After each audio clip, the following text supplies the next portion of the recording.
Welcome into another episode of Locked On Phillies, and in today's episode, we're going to be setting up the ideal structure for the Philadelphia Phillies starting rotation this season.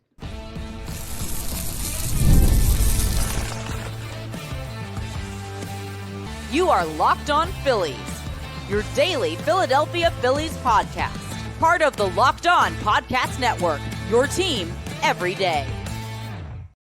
Yes, this is Locked On Phillies. I'm your host, Connor Thomas. Thank you so much for joining us today. We come to you as part of the Locked On Podcast Network, your team every day.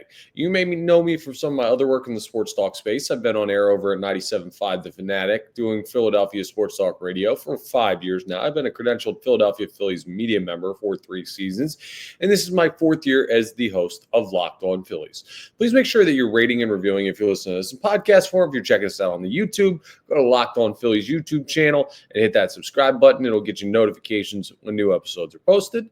It's free. It's easy. It takes like 2 seconds. It's a great way to help us out on Locked On Phillies as well. So it'll keep you up to date. It'll help me out. It's a win-win for everybody involved. So if you could subscribe to the YouTube channel, I would really appreciate that. Today's episode is brought to you by FanDuel. Right now, new FanDuel customers can get $150 in bonus bets if your first $5 bet wins. Download the app or head to FanDuel.com to get started. So today we're going to start by setting up the Philadelphia Phillies rotation. There are a lot of different ways that this can work, and that's a very, very good thing. That is a credit to how good this rotation is going to be.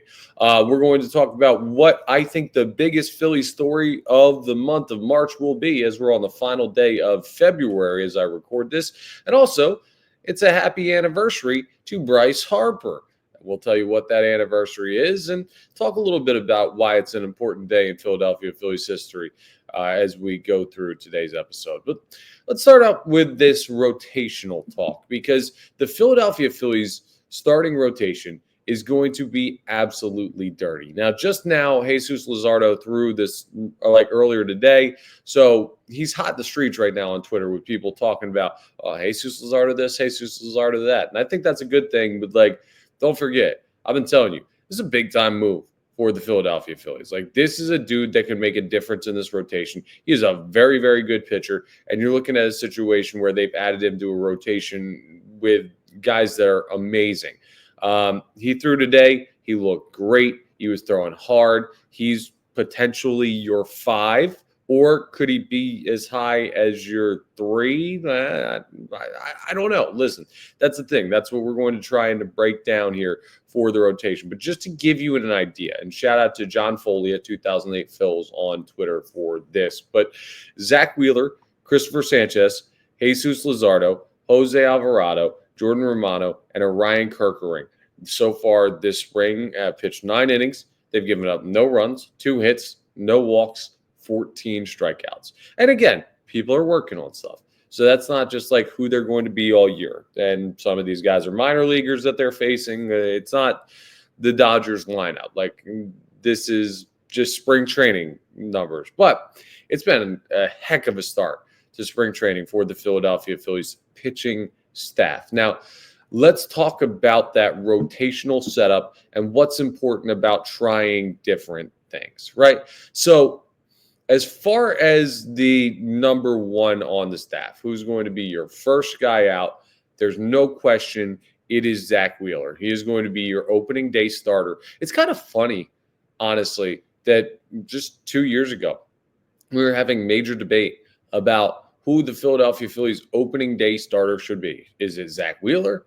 Is it Aaron Nola? I mean, Zach Wheeler's probably the better pitcher, but Aaron Nola has had this tenure with the Philadelphia Phillies, and he's been the opening day starter for so long. Do you want to snap the streak and give it to Zach Wheeler? Well, all good streaks come to an end, and Nola's did last season when Zach Wheeler took the ball first for the Philadelphia Phillies, and he went on to have a near Cy Young year. So Zach Wheeler is your number 1. That's the undebatable fact of the Philadelphia Phillies rotation.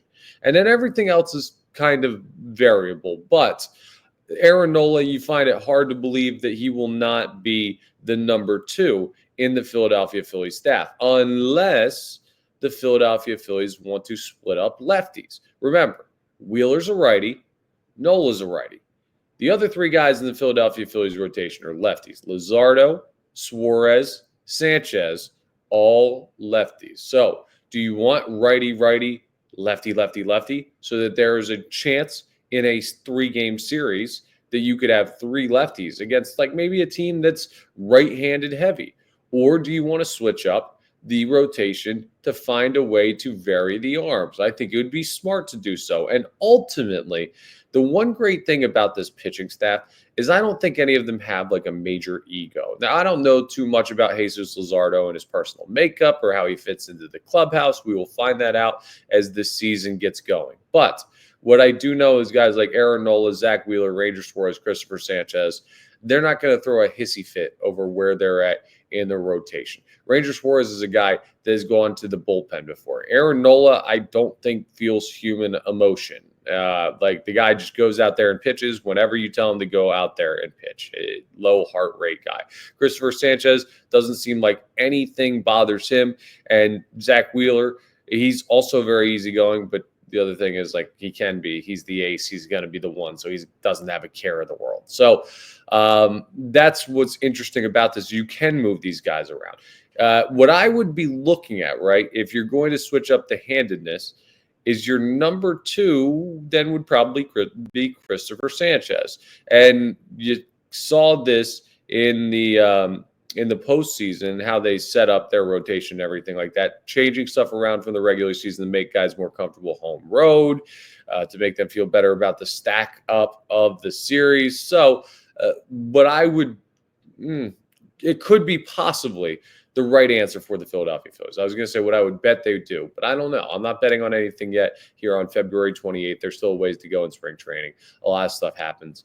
That's why our next topic on the podcast today is going to be the biggest Philly stories of March is X. So we'll figure that out. But I'm going Wheeler definitively 1. I'd probably give Christopher Sanchez the nod at 2. And that's not to say he's the better pitcher between him and Aaron Nola right now, but he is the guy with it seems the Phillies believe the highest upside of those remaining lefties.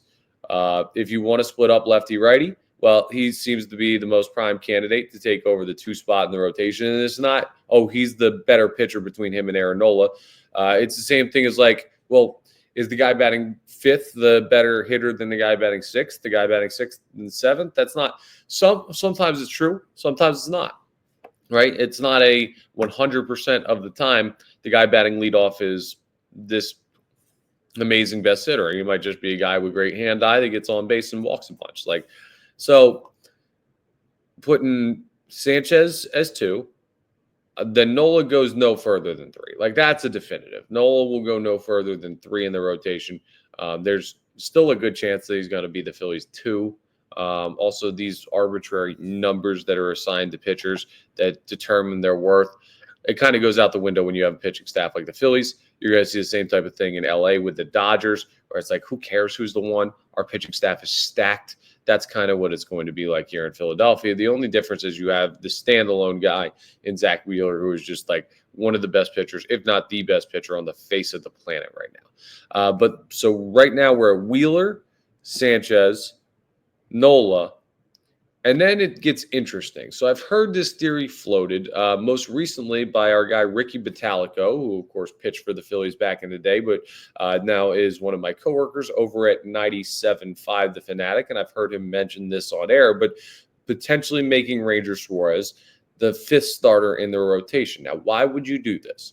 Why would you have Jesus Luzardo 4? Ranger Suarez 5. Suarez has been here. It's a contract year. He's going to be motivated to go out there and have a great year to earn his money. Well, part of it is the major drawback of what makes Ranger Suarez questionable as a starter. It's not the talent. It's not the demeanor. No, the issue with Ranger Suarez has always been the availability. And how do you make sure that you get the best chance at availability? You make a guy pitch less. So if Ranger Suarez is in the 5th spot in the rotation, he will get the fewest starts of all of these guys, right? It makes sense. Just like the guy batting 9th will get the fewest at-bats of anybody over the course of a season. So I actually do like that idea I like Jesus Luzardo as the 4 and Ranger Suarez as the 5. Now, you'll have to talk to the players, and it may bother some of these guys. So some of that has to be in consideration from Rob Thompson. But another reason that Ricky Bo brought up he might like Ranger as the 5 is because at some point, Andrew Painter is going to be ready to go. And when Andrew Painter joins the Philadelphia Phillies, it's probably not going to be as a relief pitcher. Now, injuries happen. So nobody wants to see the Philadelphia Phillies lose a starter for an extended period of time. It happens every year. Nobody makes it through 100% healthy. But let's just live in a world where you have little bumps and bruises, and then in June when Andrew Painter's ready to come up, everybody happens to be healthy at that time in the starting rotation. Well, what do? You'd have to either go 6-man rotation, which we know that Zach Wheeler doesn't like. He doesn't want that extra day of rest. Or you could bump somebody to the bullpen.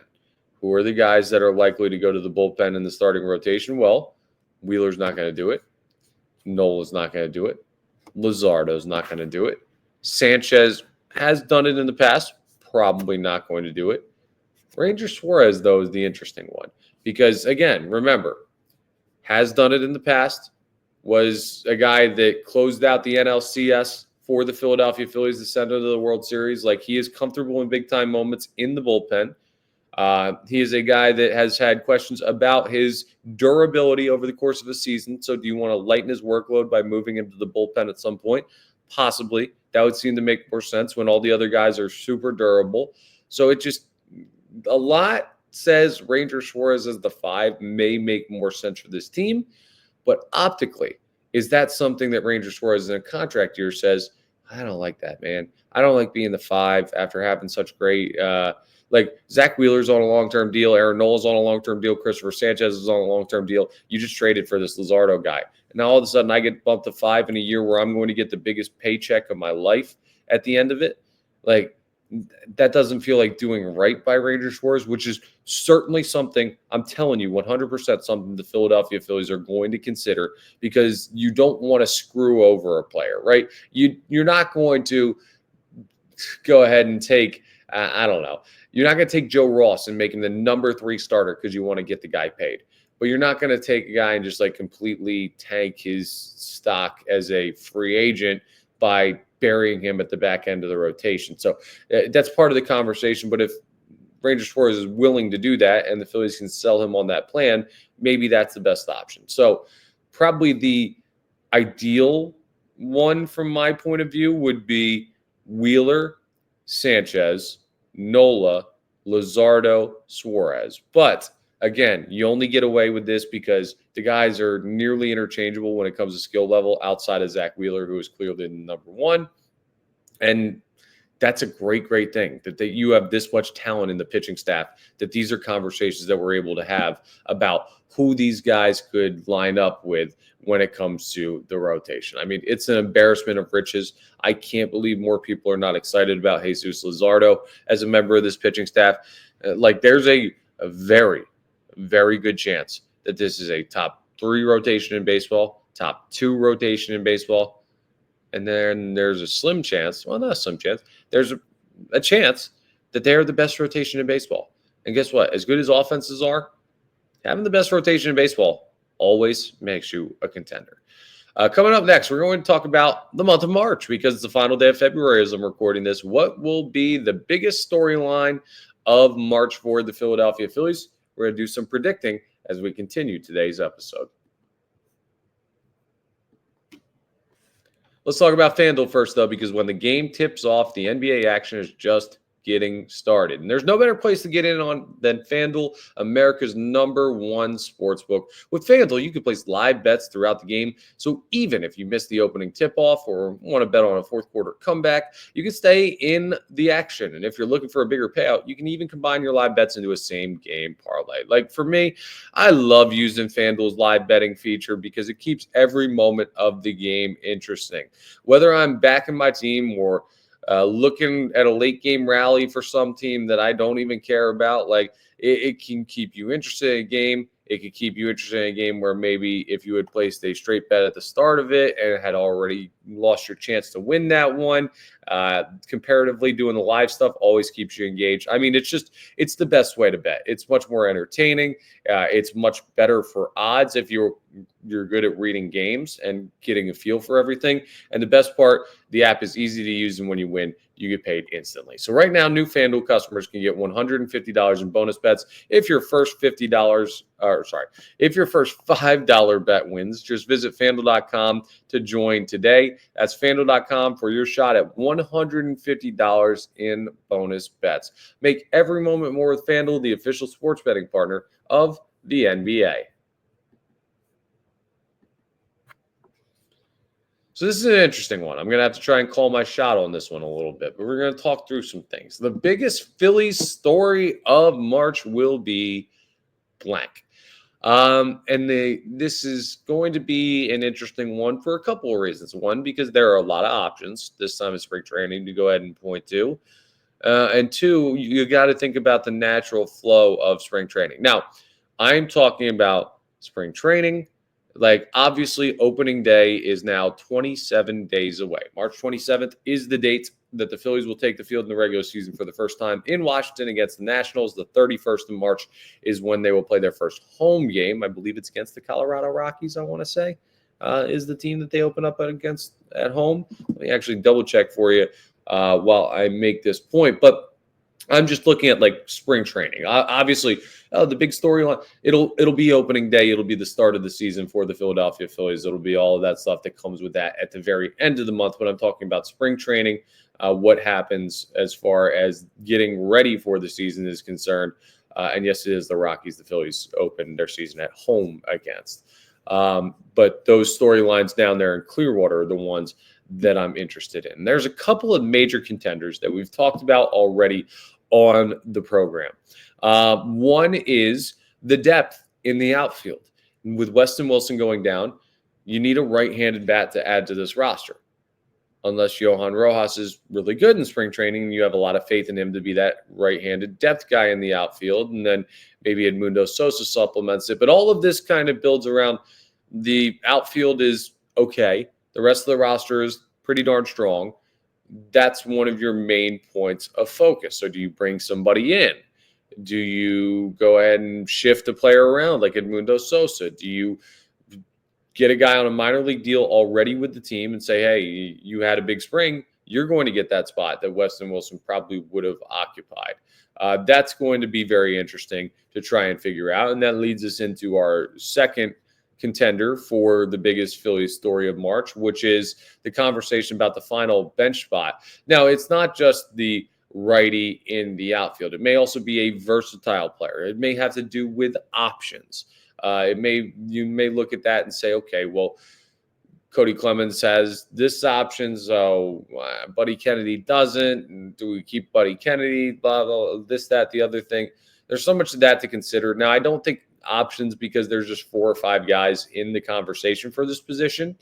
I don't think they will dictate who ends up getting that spot because, frankly, you're going to lose somebody. You're going to have some dude that you can't send to the minors. You can't keep everybody that is out of options. But that's another thing to keep an eye on. And how do you prioritize that? The Phillies may put somebody on the roster because they're out of minor league options, but that won't be the number one contributing factor because they have multiple guys that they're going to have to worry about that with. Those are definitely things to focus on. Backup catcher. Now, backup catcher is a little bit of a lesser candidate because if you can kind of get a feel from spring training, it seems like Rafael Marchand's going to get that job. It seems pretty clear to me that Rafael Marchand's going to get that job from where he's getting his opportunities in early lineups to what reports are out of spring training. Like, you kind of got to give him that job. He doesn't have a minor league option. Garrett Stubb does. That one's cut and dry because there's just 2 guys. One does, one doesn't. Bang, Marchand, let's go. And they also need to try something different at that position, and we'll see how that all plays out. But to me, the biggest Philly story of March will be the bullpen. Now, this is something that's sneaky a little bit that we haven't really gotten into, and people worry about a little bit, and I don't blame them at all. This bullpen did take a step back. They did. There's no denying that. You lost Jeff Hoffman. You lost Carlos Estevez. Those are two all-star caliber arms. Now, you brought in Jordan Romano, who, again, he looked good yesterday in his action, right?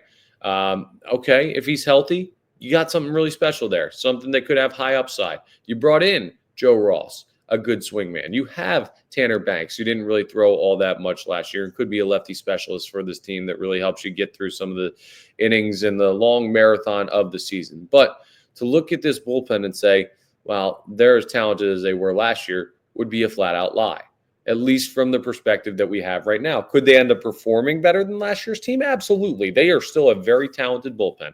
I'd give them top 7, 8 in baseball right now, just off the top of my head, just thinking about it. I mean, the Phillies are in that conversation. They could be higher than that. That could be underselling them.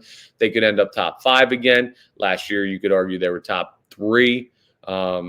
I don't know if they get there this year, but we will see. But remember how much a bullpen, and I hate to bring up memories of the series against the New York Mets, but remember how much a bullpen can absolutely change the course of a postseason series and can change the course of a season in general. Like, as much as the Phillies offense was, again, not up to snuff in the postseason in 2024, the big difference in previous years was the bullpen and the pitching was lights out. And guess what?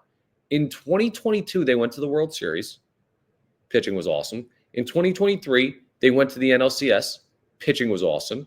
And then in 2024, the starting pitching was awesome, but the bullpen stunk, and they go out in the divisional round of the New York Mets and didn't really even put up like a strong fight against them, looking back at it, really. So that shows you, like, hey, if the bullpen had their stuff together in the postseason, well, maybe the Phillies don't win the World Series over the Dodgers because the offense wasn't hitting. We get that. But do they make it to another NLCS? And then what is the narrative? 3 National League Championship Series in 3 years, 1 World Series appearance at least. Who knows what would have happened when you take on the Los Angeles Dodgers? Like, they could have done that. And they probably, you could make the argument, I think, were a better bullpen performance away from still making that happen, even though the offense needs to be better. I'm not absolving the offense, but I think the biggest Phillies story of March will be, can we get closer to a determination on what this bullpen is going to be, what their ceiling is? And if it looks like they took a step back on paper, if that rings true as we continue to watch them prepare for the season. Because I don't want to get back to a time where Zach Wheeler's throwing 7 innings of 1 hit ball, and the next thing you know, the Phillies are losing 3-2 because their bullpen can't close it down. Like, I don't want to get to a situation where their starting rotation has numbers like the 4 aces rotation back in 2010. And then the next thing you know, oh, well, you're actually losing all these games because the bullpen can't throw. Like, I remember 2018, 19, 20, like those Philadelphia Phillies teams. 21 maybe might have been another one where the bullpen just absolutely collapsed all the time. And one of the worst bullpen stretches in like MLB history. I'm not going back to that. I don't know about you. So the number one thing that I'm going to be focused on as we roll through March towards the regular season is, where is this bullpen at? Coming up next, as we wrap up today's episode and the month of February's worth of episodes, it's a happy anniversary for one Bryce Harper. The day he signed, 6 years ago today. We'll talk about the impact of Bryce Harper, something that we do feels like yearly on this podcast, coming up next.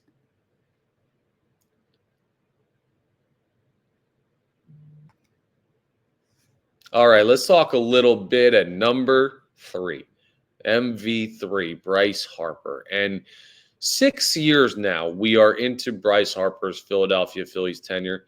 And I'm going to take a bit of a sentimental moment here, right? This is, you're going to have to deal with baseball and Bryce Harper and the Philadelphia Phillies.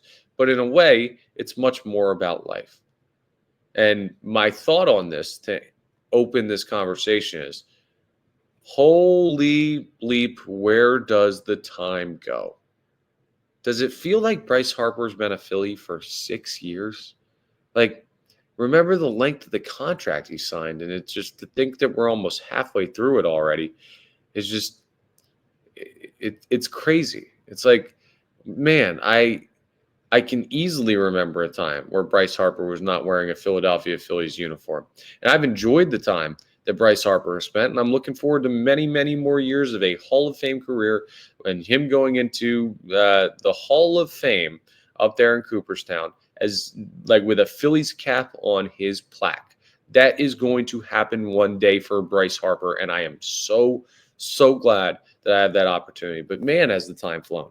It feels like just yesterday we were having debates. And that was before I even got into the sports talk space.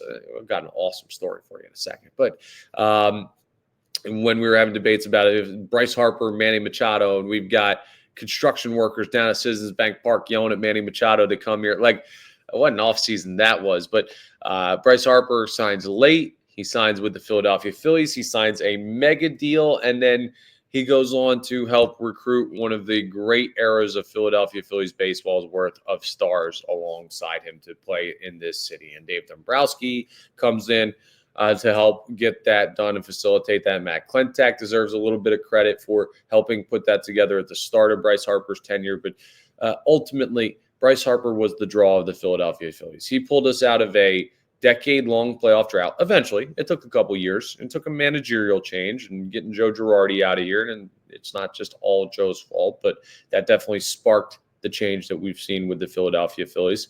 Bryce Harper was like the catalyst for this era of Philadelphia Phillies baseball success. And he deserves a lot of credit for that. I was bringing up, like we were debating, Manny Machado or Bryce Harper. Well, the funny thing is I wasn't in the sports talk radio space or the sports talk space in general at the time. So I worked in mortgages coming out of college. Just a fun little aside story for you. You might care, you might not, but I think it's interesting. And I did that for like 3 years and change out of school. And I was making a tough decision whether or not I wanted to give up a stable job doing that to go back to broadcasting school. And I'm trying to make this decision, and I made good money in mortgages, and I knew that I was going to be probably without a stable job, not just radio-wise. Like, I didn't have a job in radio. I was going to have to go back to school and work like odd jobs. And I bartended, I personal trained, and I did stuff like that where I was making significantly less money and working weird hours and things. And I was like, do I really want to do this? All of this stuff laid out on the table. And I quit my job on this day 6 years ago. Selling mortgages. And I remember quitting my job when I went in and walking out of that building and heading home and kind of just like sitting around the house being like, wow, what in the world did you do, Connor? And the next thing I know, I get a notification on my phone, Bryce Harper signs with the Phillies. It was the day that I left to do sports talk. If that's not a great omen that I made a good decision to do this, I don't know what is. And one of my first thoughts I can remember is, damn, I wish I was at the office right now so I could talk to folks about it. But kind of wild that was the same day. I just think that's a very fun little coincidence. But Bryce Harper may never get enough credit for what he's done for this organization. Because at the end of the day, I think more so than any GM or manager or additional player, Bryce Harper is the reason that we've had these years of Philadelphia Phillies baseball. Bryce Harper is the reason that we saw the Phillies play in the World Series. Bryce Harper is the reason they become perennial championship contenders. He is the guy. There are other factors at play. John Middleton, Dave Dombrowski, Rob Thompson, JT Realmuto, Zach Wheeler, Aaron Nola, Kyle Schwarber, Nick Castellanos, like all of these guys, the young players that came up, the rest of the rotation, the bullpen. Like, it is not just Bryce Harper is the end-all, be-all of the Philadelphia Phillies. But 6 years ago, the course of this franchise changed forever. And the course of a Hall of Fame career was tied infinitely to Philadelphia. And I'll tell you what, folks, to have a guy that's going to define like one of the great eras of baseball and be one of the faces of the league and be one of the faces of this era and be somebody that like we're going to be able to tell our kids about one day. Like, there have been times in Philadelphia sports where we have not appreciated great athletes enough when they're here. I think about guys like Donovan McNabb, just couldn't get over the hump. But man, we look back and we say that dude was unbelievable. Mike Schmidt, the greatest third baseman of all time, who had his ups and downs with the fan base here in Philadelphia. Looking back, it's like, how could you not root for that guy? But at the time, I've heard stories from the previous generations that are like, well, he wasn't quite beloved in the city the way he probably should have been based on his talent level. Like, I don't want to see that happen with Bryce Harper, and he's going to have to win a World Series for that to be realized. Could he still? Absolutely. He's got a lot of good years of baseball left. But on the anniversary of him choosing Philadelphia, I just wanted to take the time to, again, look at the impact that he's had on this organization and continue to look forward to a lot of great years of baseball to come. Now, I'm looking forward to a great month to come because this month, the Philadelphia Phillies will play regular season baseball. The season begins opening day, 27 days away. So coming up as we start our episodes next week on Monday, it's a Mad Dash 2 opening day. I can't wait. We are almost there, folks. So we're going to continue to have some great content for you here on Locked On Phillies. But that's all for today's episode. Again, thank you so much for joining us. We're part of the Locked On Podcast Network, your team every day. Please make sure you're rating, reviewing, hitting that subscribe button, all that great stuff that really helps us out here on Locked On Phillies. And I will talk to you in March on the next episode of Locked On Phillies.